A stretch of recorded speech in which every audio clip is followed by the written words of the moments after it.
Welcome to the Website Takedown Podcast, Domain Justice with Scott Austin. Welcome to the Website Takedown Podcast, Domain Justice with Scott Austin, a Florida board-certified intellectual property attorney and founder of the Website Takedown Guy.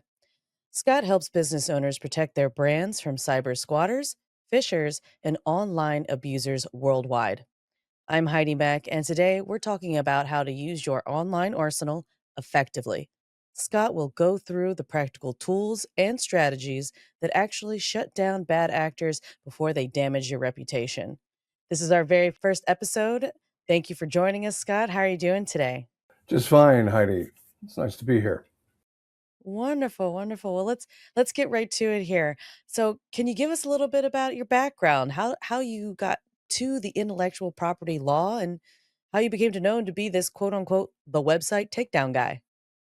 Well, I was very fortunate. I was blessed with, I attended Georgetown Law School in Washington, D.C., and had a wonderful professor by the name of Steve Goldberg, who was extremely good at teaching specifically areas involving science and the interaction between science and law. In fact, he taught a course called Law, Medicine, and Science with another professor, Judith Arene, who eventually became the dean of Georgetown. And between the two of them, they inspired us with a lot of information about how the law should be applied to scientific and technology questions going forward. And it has really been helpful. It has given me a sense of enthusiasm and interest in how the law evolves along with technology. Obviously, I graduated from Georgetown before the internet existed, at least as we know it today. And I also have an MBA, and that got me involved in computing, specifically dealing with econometric modeling and also dealing with finance screens and things used for financial investing. So I learned COBOL and Fortran and some other computer languages early on, and that made me more and more interested in anything dealing with computing. And I served as a computer lawyer for a number of clients for many, many years as things developed, and that included the internet. That got me interested in, I've always been interested in intellectual property, patent, trademark, copyright, and I've focused on that almost since the beginning of my career. Also have spent a lot of time with corporate law and the interaction between corporate law and intellectual property. So that got me involved in intellectual property and eventually the internet. And as far as becoming the website takedown guy, part of the development of the law regarding websites and regarding abuse of domain names got me involved in committee work with the International Trademark Association, specifically the Internet Committee and its subcommittees involved in that, dealt directly with ICANN and with policymaking.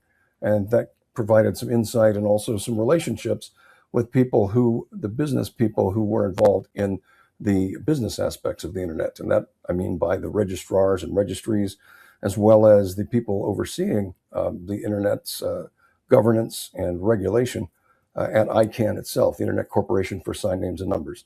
So that combination really got me very interested in what kind of policies were available to protect rights owners. I had many, many clients, both in intellectual property and corporate, that were constantly having a struggle with domain names being abused and trademarks being infringed with domain name. The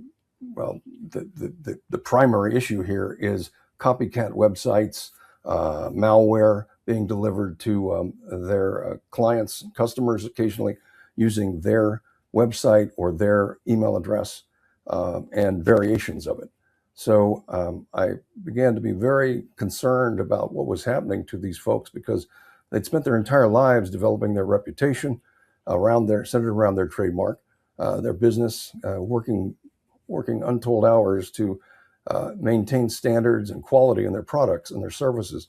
And unfortunately, in a very, very short period of time, that could all go away with someone impersonating them and redirecting customers, potential customers, and existing customers to a fake website or to some place where they end up being a victim of malware or ransomware or some of the other things that can be used on the internet, unfortunately, to do a lot of damage to businesses.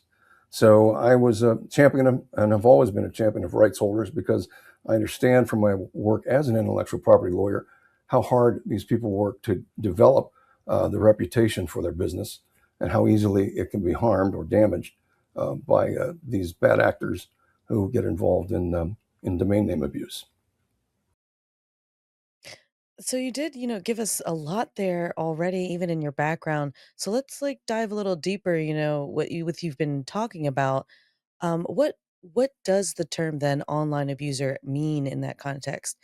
What kinds of situations fall under that category, and how do these actors typically target businesses? Well, a trademark is essentially a source identifier for goods and services. And looking at a trademark, it serves almost as a lightning rod for somebody who really wants to wreak havoc in a number of different ways. And it's unfortunate, but as much as marketing gets people all over the world, through the internet, we obviously have global reach, and you can get the attention of people that are far, far away. But we've also had instances where it's literally down the street, or maybe somebody within the business that is the abuser in this case. And domain name abuse comes in a number of different forms, but typically it centers around some form of impersonation, where they take the trademark that has come to be the way in which people identify with that business, and use a domain name that incorporates it either in its entirety, or maybe makes some slight changes, adds a few words.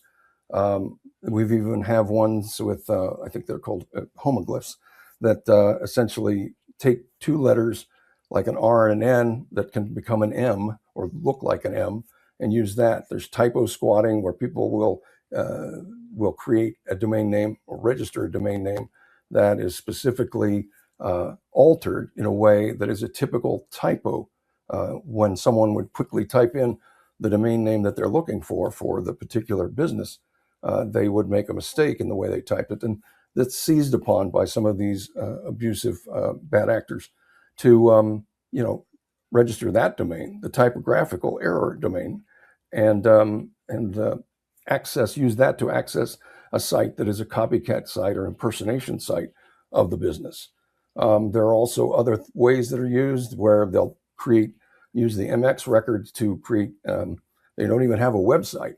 And so you might not find a website, but you will find emails that are being sent to potential customers, even to people within the business that has been targeted, and use that to, for example, suggest that we've changed our banking records, we've changed the place that you're supposed to pay us, or we'd like to offer you a job opportunity. And these are some of the fraudulent schemes that are out there that have been used time and time again to harm businesses, to harm rights holders through abuse of their trademark in an abusive domain name.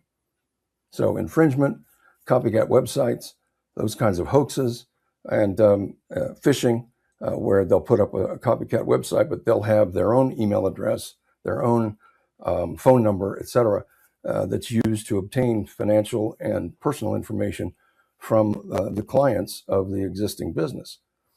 So what you were talking about, I actually find very interesting, because I've seen like the emails in my stuff, and you'll see like just a little symbol that it almost looks like it, but if you pay attention, you're like, that's not real. So like let's go into that, So say if I am a company and I discover that fake or lookalike website, what's the first step that they should do to get it removed?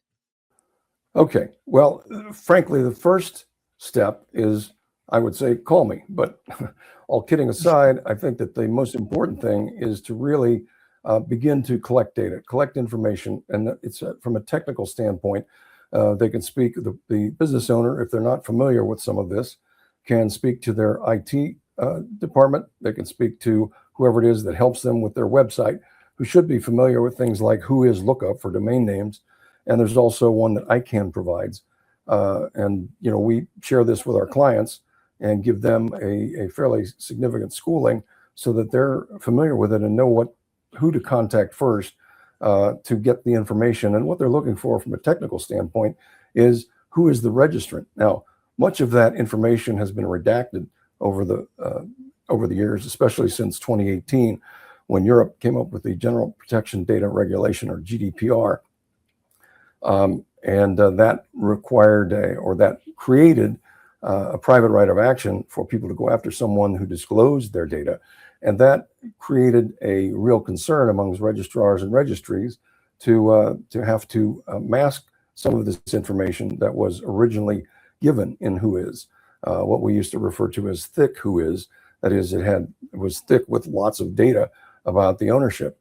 Unfortunately, now because of GDPR and also privacy protection, or safety proxy privacy, there is a service that's provided where obviously people were concerned about some of their information being used for marketing purposes, etc. So between those two, WHOIS, as I used to say, is now who. And unfortunately, that means it's more difficult to do this. However, the most important technical thing that you're looking for initially is who is the registrar, who is the person that's responsible for that website in terms of its operation on the web. And also, they typically have a reference to an abuse email address. And oftentimes, with the larger ones specifically, GoDaddy comes to mind, and a few others that are very good at providing means in which you can essentially get the attention, if not get a response, but get the attention of the person who is behind the ownership, or who is the registrant that provided the registration information and registered the abusive domain name. But that's really your first action, is to work towards finding out the registration and who is the registrar and registry that are related to it, and what options they have. The first option from a legal standpoint really is to contact someone like the website takedown guy that can move quickly to use this information to make the necessary contacts. As I said, one of the benefits that we've developed over the years is we've done a lot of work, and much of it, on a volunteer basis, to work with committees and groups with ICANN and with the International Trademark Association, so that you are able to meet and greet and develop some kind of a working relationship with some of the people that are responsible for the oversight of domain registrars and registries. So it's not going to necessarily give you favors, but it gives you access sometimes to move quickly to get the attention of the parties that are responsible and or may be responsible, including the host, person hosting the website, the people responsible for the domain name itself in terms of its presentation on the web, and the governance of it. And that's really what needs to be dealt with. And there's a whole series of tools that are available to deal with that, depending on the type of abuse that you're facing. Well, talking about tools and, like you said, after the first steps, and you said, obviously, come talk to you. What kinds of legal and technical tools then make up a modern brand protection arsenal? Well, I think one of the most important, and one that's frequently overlooked because of a misunderstanding in terms of expense, and I think that's a good watch service. There are available, and we use several we recommend to our clients because we've used them for many, many years and seen what an excellent job they can do. But there are professional watch services. We'll keep an eye on if something pops up, they will know about it within sometimes a few days, sometimes a week, but certainly a short period of time compared to the worst way in which you find out about an abusive domain name. And that is through your clients or through your customers who've already suffered that abuse, finding out that they've given their personal or financial data away to someone who was pretending to be you. So I think, again, you have to figure in some of the costs that extend maybe beyond the dollars that are necessary for this kind of a service. But I think it's extremely important. If you have a trademark and have a valuable a business that survives by the identity that's attached to that, the identification of your business, then you need to be using a meaningful watch service. Now, what will that do for you? That means that either your counsel or someone that you appoint is going to have the opportunity to receive reports or information, or may even have a dashboard, something that flags these bad actors when they come up, and something that just doesn't look right. Either it's a typo a squatting site which has a typographical error in something similar to your official domain name, and or it may be something that has a use. It's a copycat site, and it's using your content. And by that I mean your copyright protected images, your text, the logo that you have, the specific stylized font that's used for your image, or sorry, for your trademark. All of these things can be put together by someone with the intention of impersonating you, and it all can be damaging. But there's also ways in which you can recover and get them taken down quickly. And that's one of our things that we pride ourselves on, is moving very quickly to get it taken down and put in a hold mode or a lockdown mode as quickly as possible. But the first step is definitely to have an excellent watch service in place. All right. So then, with if again, if I'm a business, then what do business owners often misunderstand then about how online abuse actually works behind the scenes? Well, behind the scenes is a timing issue. And remember, you don't know that someone is out there doing this until it finally comes to the surface. And by that, I mean several ways. As I mentioned before, the key is to have a watch service. If you don't have that watch service, either one of your inside IT people, perhaps, or your people who are salespeople, somebody who's out in the field suddenly dials into your site or searches your site, and they come up someplace else, or they see something there that doesn't make any sense to them, such as a different phone number, a different email address, etc. So with this active monitoring, damage without active monitoring, damage occurs without your awareness, because it's the customers out there that could be affected even before your people see it. So the customer shows up and goes to a different place, or provides their information thinking that it's you, or someone applies for a job and suddenly shows up and say, "Hey, when do I start?" And you find out that there's been this whole scheme put into place to create fraudulent job openings and job applications in exchange for money. And those things happen, and they can be done in an extremely sophisticated way, because they can monitor your site and see how you do business. So we tend to trust what looks and feels like a trusted site. That's the abuser's goal, is to make it as similar to yours as possible. So that's the issue for business owners, to recognize that if they don't have an active watch service, then when something happens, they need to move as quickly as possible to get the information I talked about, and to give us a call so that we can move as quickly as possible to get it stalled, to get it taken to a place where it can't be seen online, or it is taken off the index, it's taken off of the readily available channels.